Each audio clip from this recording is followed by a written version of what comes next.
Hola a todos, ¿qué tal? ¿Cómo están? Me duele recordarles que la situación del mundo no es la mejor que esperábamos para este siglo XXI.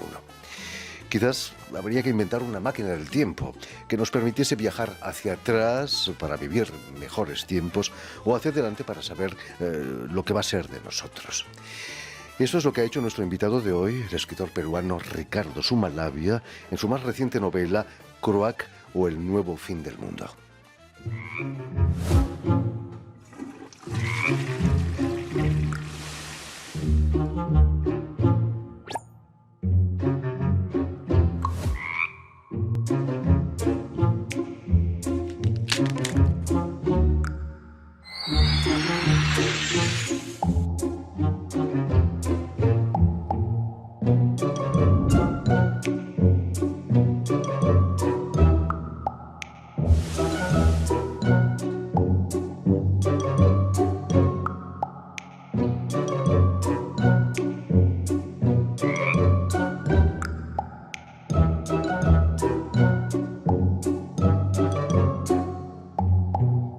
Y para hablarnos de sus más recientes publicaciones y de su intensa actividad literaria, Ricardo Sumalabia ha sido tan amable de venir a nuestros estudios. Muy buenas tardes, Ricardo. Buenas tardes, Jordi. Muy contento de estar aquí otra vez contigo. No, el placer es nuestro de recibirte de nuevo aquí en los estudios de Radio Francia Internacional.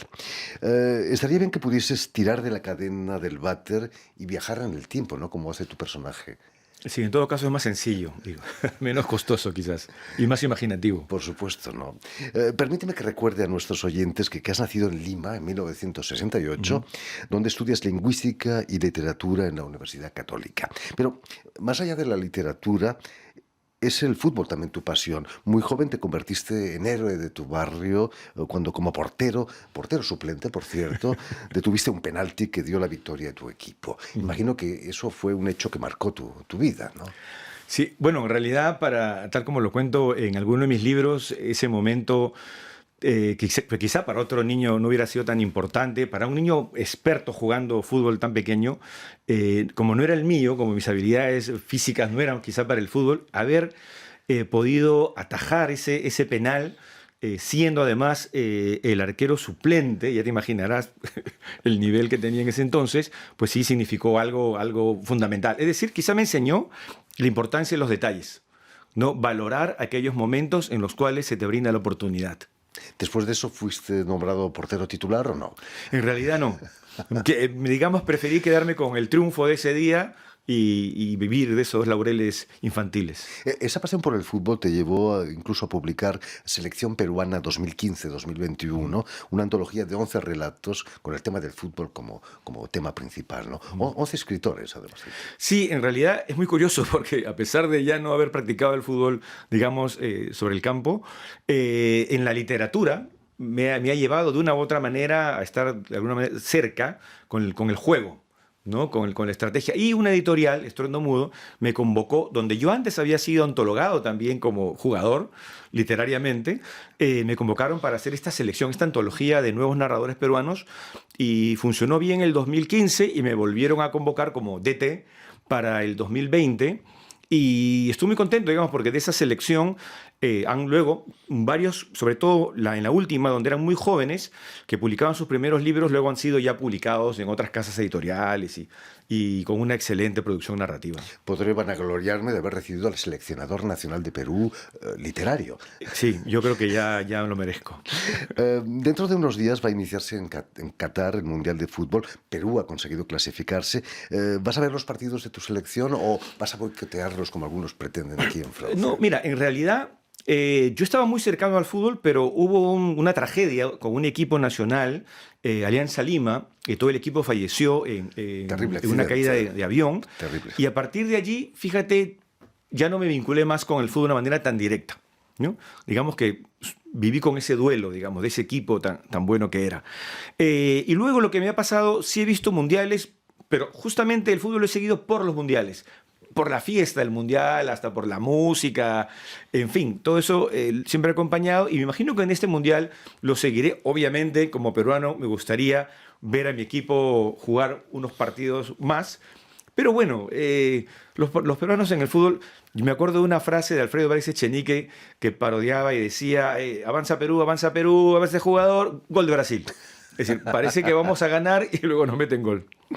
Vamos a hablar de tu otra pasión, la pasión literaria, que nace muy temprano. De niño me contabas que gracias a una biblioteca fantasma. Cuéntanos qué era esa biblioteca fantasma. Bueno, eso aparece en algunos de mis libros.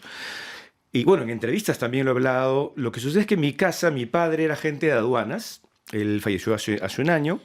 Y en casa, cuando yo era niño, no había libros. Había un pequeño estante con unos textos escolares, pero el texto de literatura allí no. Pero sí se hablaba de literatura. Entonces, claro, lo extraño era cómo se hablaba de literatura en un libro, una casa donde no había libros. De allí la idea de la biblioteca fantasma era porque en ese momento una de mis hermanas mayores trabajaba en una biblioteca de una institución. Entonces ella le prestaba los libros para mi padre, donde él leía sobre todo los autores del boom y previos, a peruanos, José María Arguedas, Manuel Escorza, pero le gustaba mucho García Márquez. Él decía, siempre me decía, todos deberían escribir como García Márquez, porque era lo que le gustaba a él. Pero luego, digamos que paralelamente, mi otra hermana se había casado, yo soy el menor, y se fue a vivir a casa de su esposo con sus suegros, y su suegro sí tenía una biblioteca bastante amplia, muy grande, muy variada, y es allí donde yo de niño puedo decir que sí hubo una lectura material de enciclopedias para niños, para jóvenes y literatura, una biblioteca que llegué a ojos cerrados a ver dónde estaba cada libro además, ¿no? De ahí ese vínculo de la ausencia y la presencia de libros, ¿no? Quizás la actitud de tu padre era mucho más ecológica, ¿no? Esa actitud ha salvado miles de hectáreas de bosque, ¿no? Para serte sincero, en él no lo creo. Él era una persona muy práctica. Algo, no por ecología, sino por practicidad. De repente nuestro apartamento en ese momento era muy pequeño y él había pensado para qué llenarnos libros. Las bibliotecas, que no son tantas en mi país, lamentablemente, bueno, podía hacer uso de esos libros. Incluso él me contaba que de joven, mi abuelo, a quien no llega a conocer, sí tenía una biblioteca. Mi abuelo estaba muy vinculado con los anarquistas de los años 30, 40 en el Perú, y se leía mucho y se debatía mucho, me contaba mi padre. Pero él sí también tomaba los libros para leerlos, o en su adolescencia para venderlos, para tener dinero para irse al cine y salir con sus amigas. No está mal tampoco, ¿no? Bueno, alternativas de la vida. Ricardo, vas a pasar una temporada en Asia, en Corea del Sur. ¿Ha dejado huella esa estancia en tu manera de escribir? Quizás la literatura coreana o la oriental en general. Yo creo que sí, yo creo que sí. De hecho, el Perú es un país muy vinculado con Asia, más de lo que el peruano común supone, pero en realidad lo tenemos muy presente. Las comunidades chinas, japonesas son bastante grandes, o, digamos, han integrado también a la nuestra, la coreana un poco menos, pero ese viaje a Corea a los inicios, digamos, de mi carrera profesional académica, sí fueron determinantes para la lectura, para la experiencia vital en Asia, para ver el mundo y además para entenderme a mí mismo y también un poco a mi país por la distancia, ¿no? La distancia creo que es la mejor consejera.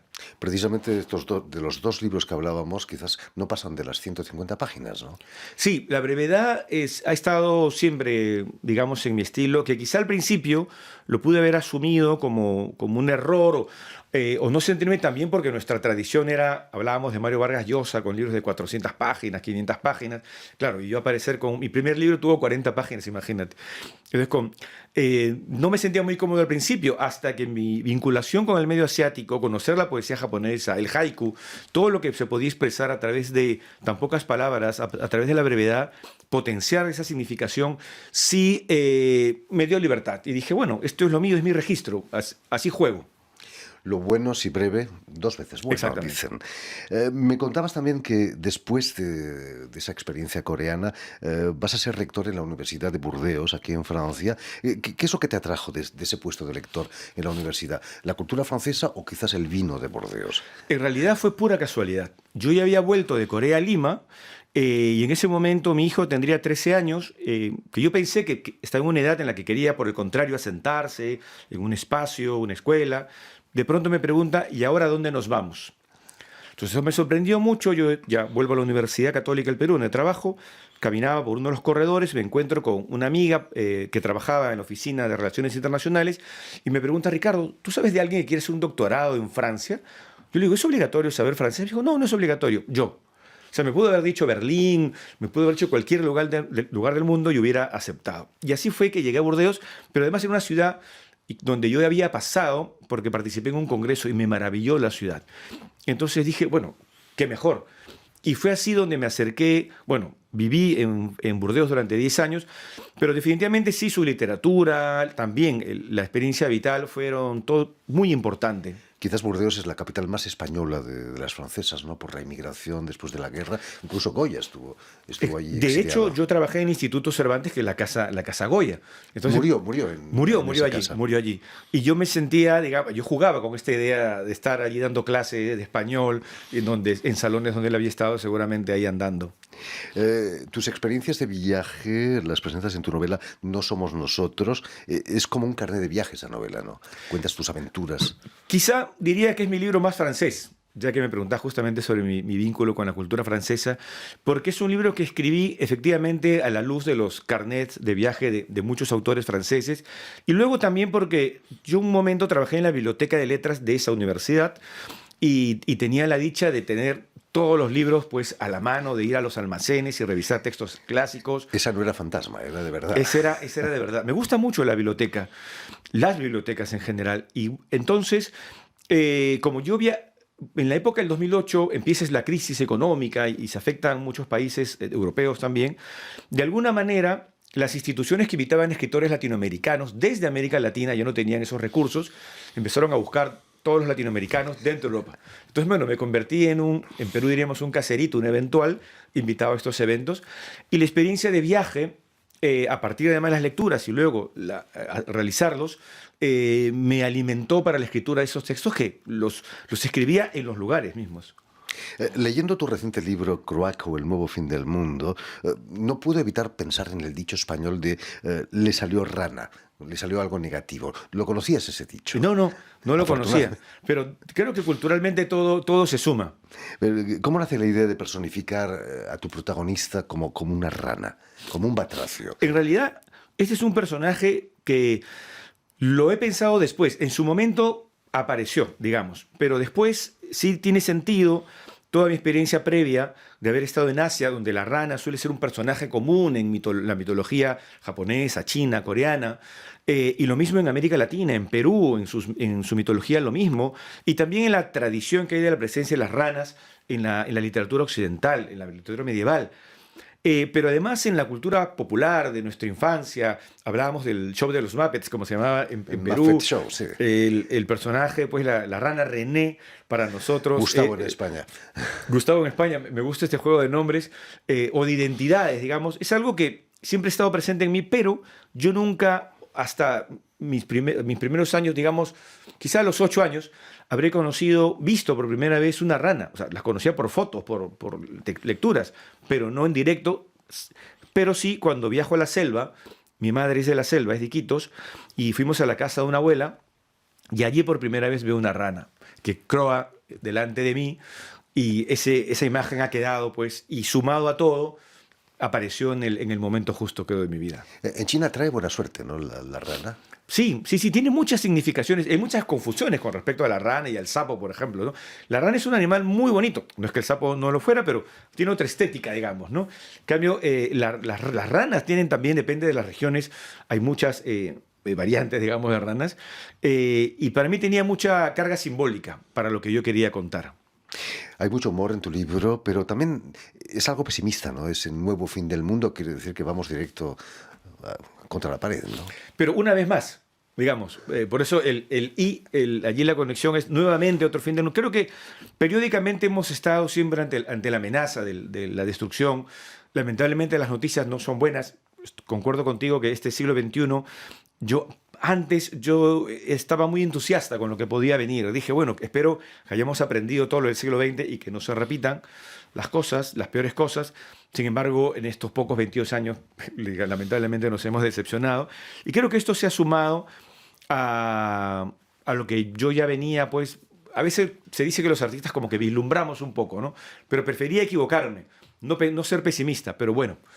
En todo caso, en un espacio de pesimismo es mejor un halo de optimismo que a lo contrario, ¿no? Un par de años antes publicas también en Sex Barral, tras la muerte de tu padre, por cierto, La historia de un brazo. Tú que nos tienes acostumbrados a la autoficción, ¿existió ese tercer brazo de tu padre en el libro o no? A ver, físicamente no, pero creo que simbólicamente sí. Y cuando escribí este libro, mi padre todavía estaba vivo y era una persona anciana, y sí hay muchos elementos que tienen que ver con mi vida. Yo había vivido en Francia, en Burdeos, hasta el 2015, vuelvo al Perú, ya en una vida distinta, otro ritmo.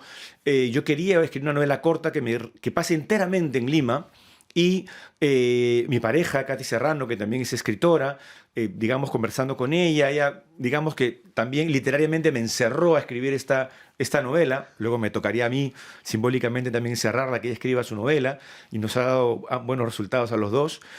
Y fue donde me empecé a tomar, no pensando en quiero escribir autoficción, sino sí elementos de mi vida que ya habían aparecido en libros anteriores. En realidad creo que desde mis primeros libros no cuento mi vida, pero sí la sumo y la altero, hago literalmente autoficción porque la recreo y me gusta jugar con las identidades, digamos, ¿no? Entonces ese tercer brazo de alguna manera metafóricamente simbolizaba a todas esas otras necesidades que tenía mi padre. Yo quería entenderlo, porque también, como hablábamos antes, estamos en una edad en que los padres parten, digamos. Él le da, como que hay ciclos, digamos, y estamos compartiendo los ciclos de los padres que parten, o las madres que parten. Y nos preguntamos qué tanto los conocíamos. A veces creemos conocerlos muchos. En este caso de Historia de un brazo, el personaje hasta se quejaba de haber hablado demasiado con él, ¿no?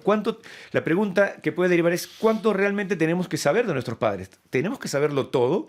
¿O está bien que haya un espacio de misterio con ellos, o de lo no dicho, ¿no?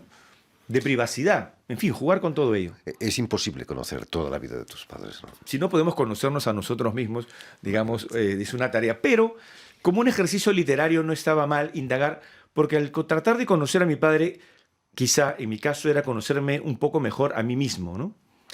Con los años uno se convierte en el padre de tu propio padre cuando tienes que cuidarle, ayudarle, ¿no? En cierto modo, la edad los infantiliza un poco, ¿no? Es difícil eso, asumir que te conviertes en el padre de tu propio padre. Ahí estamos viendo Sí. precisamente imágenes de ese tercer brazo que no es ficción, existen ahí. Sí, justamente a mí me preguntaban por ese tercer brazo. Digamos que clínicamente es posible, como vemos en esta imagen, este niño, que veo ahí primera vez que veo esta imagen, la verdad me impacta, porque sí podría ser tranquilamente el protagonista Se puede de mi esconder libro. en una camisa ese Claro. tercer brazo. Como... El elemento sobrenatural, digamos, de mi novela no está en tener o no tener el tercer brazo, sino en la posible autonomía de ese tercer brazo, es decir, la vida que puede tener este tercer brazo, porque lo que sucede, lo que le sucedió a este niño es que iba a tener un mellizo o un gemelo que murió en el proceso, y claro, y es su cuerpo que absorbe el órgano o el miembro. En este caso es un miembro, un brazo. Pero luego la pregunta es: ¿hasta qué punto ese miembro es tuyo? ¿Hasta qué punto es el miembro del brazo de tu hermano? Terrible. Claro, entonces ahí jugaba con esa identidad, que es un poco lo que también nos pasa a nosotros mismos, ¿no? Cuando realizamos determinados actos, ¿hasta qué punto los hacemos enteramente a conciencia? ¿O hasta qué punto lo hacemos pero llevados por lo que hemos heredado de otros, ¿no? De los padres, abuelos, madres, etcétera? Ravel escribió un concierto para piano para la mano izquierda. Quizás si hubiera conocido un caso como este, hubiera escrito un concierto para tres brazos, tres manos. De repente. ¿Quién sabe, no? Hablábamos de eso. Es difícil convertirse en el padre de tu padre. Sí, digamos, en mi caso, volver al Perú, el 2015, también supuso una necesidad de encontrarme con mis padres. Mi madre ahora tiene 91 años. Y yo no quería tener esa experiencia de la persona que vive en el extranjero y que de pronto recibe la llamada telefónica: papá, mamá, están mal o ya partieron. Yo tuve la oportunidad de regresar al Perú, el contexto se dio, y como te digo, quería reconectarme con la ciudad, pero quería tener experiencia, convivir con mis padres, cosa que me considero afortunado. Logré estar con él. También, al mismo tiempo, ver efectivamente lo que tú mencionas con su pérdida de la memoria, esa infantilización que se fue dando poco a poco, pero también una picardía, una inteligencia que brotaba de pronto, y eso me alegró mucho, que él pueda ver lo que yo estaba haciendo. Lo llevamos a la presentación de Historia de un brazo, además, No quiso leer el libro. Se lo di, leyó las primeras páginas, se identificó, lo cerró y lo dejó. Entonces me quedé con la duda de qué hubiera pensado él al fin de la lectura, pero me parece bien. Creo que fue sabio lo que hizo. ¿La historia del libro está basada en hechos reales o no? En muchos hechos sí, en muchos hechos sí. Claro, por supuesto hay... él en su confusión, por momentos él se consideraba un niño y me hablaba de cosas cuando o él era joven y empezaba sus primeros años de trabajo en una fábrica de jabones o en una fábrica de golosinas, chocolates, etc. A mi novia, a Katy Serrano, también la confundía con algún personaje que la habrá conocido en su adolescencia.